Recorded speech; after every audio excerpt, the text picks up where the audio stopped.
On September 1st, 2024, Abd al-Rahman Milad, better known as Biha, rolled through the streets of Janzur in his black SUV. He was heading toward the Naval Academy, his convoy moving smoothly, flanked by a small security detail. To most, he was a high-ranking officer in Libya's Coast Guard, but to those who knew the truth, he was one of Libya's most feared figures, a ruthless smuggler and human trafficker who had built an empire on the suffering of others. He controlled migration routes, dictated who lived and who drowned, and struck fear into anyone who dared cross him. But on that evening, something happened that neither Biha nor his men saw coming, something that will be spoken about for years to come. This is the story of how Africa's biggest criminal met his end. Biha was born sometime between 1986 and 1989 in either Tripoli or Zawiya, Libya. Even the details of his birth remain uncertain, as if the shadows of his future crimes were already shaping his story. His early years were spent in a country controlled by Muammar Gaddafi, a dictator who ruled Libya with an iron fist for over 4 decades.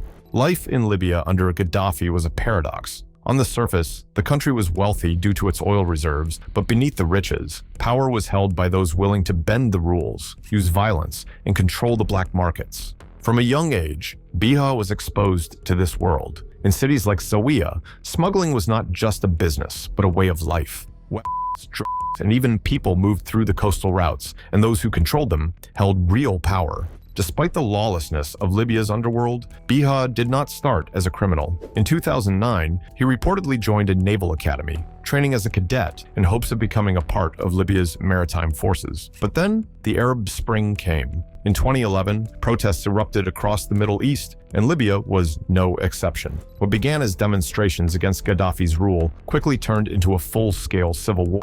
Rebel groups rose up, and within months, the country was in flames. Biha, like many young Libyans, was pulled into the conflict. He joined the anti-Gaddafi rebel forces, throwing himself into the war. Whether he believed in the cause or simply saw an opportunity is unknown, but one thing is certain: he became a soldier in a war that would define his future. During one of the brutal battles, a grenade blast cost him 2 fingers on his right hand. After Gaddafi was overthrown and executed in 2011, Libya fell into complete disorder. Different factions, militias, and warlords fought for control, and Biha found himself in a country where power was no longer centralized. It belonged to whoever could take it by force. Instead of staying to fight for dominance in Libya, Biha left for Europe. Between 2012 and 2015, he reportedly lived in Germany, though what he did there remains a mystery. Some believe he was laying low, while others suggest he was learning how smuggling operations worked on an international level. But Europe was not where Biha's story would unfold. His destiny was waiting for him in Libya, and when he returned in 2015,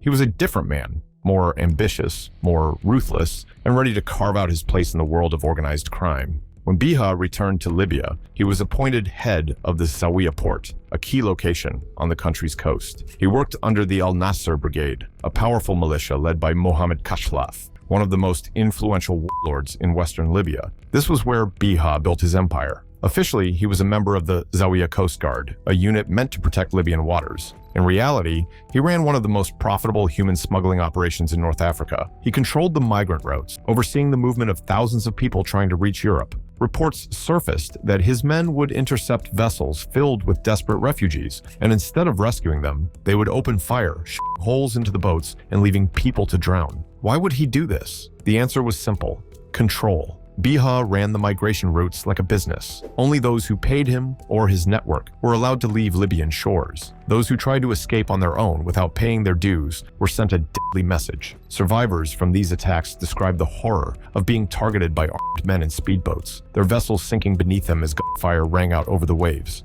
But for many, the real nightmare began after they were captured. Biha's network controlled a secretive and brutal detention center in Zawiya, a place where migrants who failed to pay were held in unspeakable conditions. Inside the facility, reports described torture, starvation, and abuse. Victims were locked away for weeks or even months, waiting for their families to send ransoms. Those who could not afford to pay were beaten, sold to other traffickers, or forced into hard labor. International organizations tried to expose what was happening, but in Libya, Biha was above the law. By 2017, Biha was already one of the most feared criminals in Libya. His power reached deep into the Libyan government, and his control over migration routes made him a crucial figure in the chaos of the Mediterranean crisis.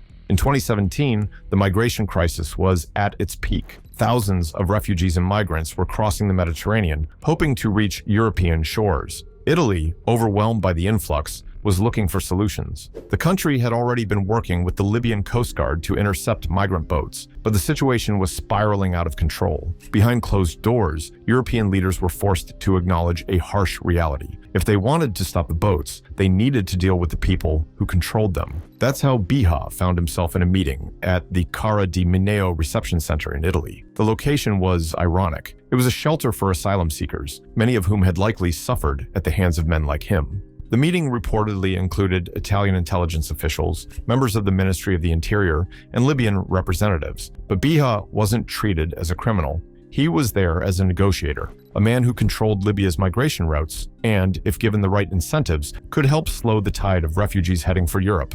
But by working with figures like Biha, European officials were not stopping human trafficking. They were legitimizing the traffickers. When news of this secret meeting leaked, it caused an international scandal. Human rights organizations and journalists demanded to know why Italy had been negotiating with a known war criminal. The Italian government, caught in the storm of accusations, scrambled to control the damage. Officials denied knowing who Biha was at the time of the meeting. They claimed he had presented himself as a member of the Libyan Coast Guard, not as a criminal. Some reports suggested that Italian authorities had been deceived into believing they were speaking with a legitimate Libyan security official rather than a trafficker, but many refused to believe this explanation. How could Italy, with its intelligence agencies and diplomatic networks, not know who they were dealing with? Instead of facing consequences, Biha's meeting with European officials only strengthened his position in Libya. He used the photos and reports of his Italian visit as proof of his legitimacy. To his allies, it was evidence that he was more than just a trafficker. He was a man who could sit at the table with world powers. But in the world of crime, no empire lasts forever, and Biha's downfall was coming. By 2018, the world could no longer ignore the man behind so much suffering. The United Nations placed Biha on its sanctions list, officially labeling him as a human trafficker and fuel smuggler. The UN report detailed his role in organizing migrant crossings, operating detention centers, and controlling large-scale fuel smuggling operations that helped fund his empire. But despite this international pressure, Biha remained untouchable. His connections within Libya's political and military circles ensured that no one could touch him. Even as world leaders called for his arrest, he continued to operate freely, attending meetings and rubbing shoulders with officials who were supposed to fight crime. In October 2020, something unexpected happened. Libya's internationally recognized government finally arrested Biha. The charges? Human trafficking and fuel smuggling. For the first time, it seemed like justice was catching up with him. His arrest sent shockwaves through Libya. How could a man who had operated so freely for years suddenly be behind bars? Many suspected it was a political move, an attempt to clean up Libya's image in the eyes of the international community. Others believed that powerful figures in Libya had finally turned against him, seeing him as a liability rather than an asset. But for all the noise surrounding his arrest, there was one major problem: evidence. Despite the horrifying reports, despite the testimony from survivors, and despite the international outcry, in April 2021, Biha was released. The official reason was a lack of evidence, but many knew the truth. His allies in power had ensured his freedom. Instead of facing justice, Biha walked out of prison, his influence barely shaken. Then, in a twist that defied all logic, he was appointed as the director of Libya's Naval Academy in Tripoli. The same man who had been accused of trafficking thousands of people, who had been placed on a UN sanctions list, and who had been arrested for smuggling, was now put in charge of training Libya's naval forces. It was a slap in the face to the international community, but for Biha, it was proof that he was untouchable. Or so he thought. Power can protect a man for a time, but in the world of warlords and gang bosses, no one is safe forever. On the evening of September 1st, 2024, Biha was driving through the streets of Yanzur, Tripoli. The sun had set, casting long shadows over the city. His black SUV rolled smoothly past checkpoints, his armed bodyguards watching the roads carefully. Biha had lived a life filled with enemies, betrayals, and shifting alliances. He knew danger lurked around every corner. But that night, his luck finally ran out. As his convoy approached a quiet stretch of road near the Naval Academy, a sudden barrage of gunfire shattered the silence. Tires screeched, and before his guards could react, a group of heavily armed men emerged from the darkness. They were fast, precise, and ruthless. The attackers blocked the road, forcing Biha's driver to stop. There was no time to escape. The gunman pulled Biha from his vehicle, dragging him onto the pavement. Witnesses say he barely had time to plead before a gun was pressed to his forehead. So, why was Biha killed? Some believe that rival militias had finally caught up with him, seeking revenge for past betrayals. Others suspect that powerful figures in Libya's government orchestrated his execution, seeing him as a problem that needed to be removed. Whatever the truth, one thing was clear: Biha's empire had fallen with him.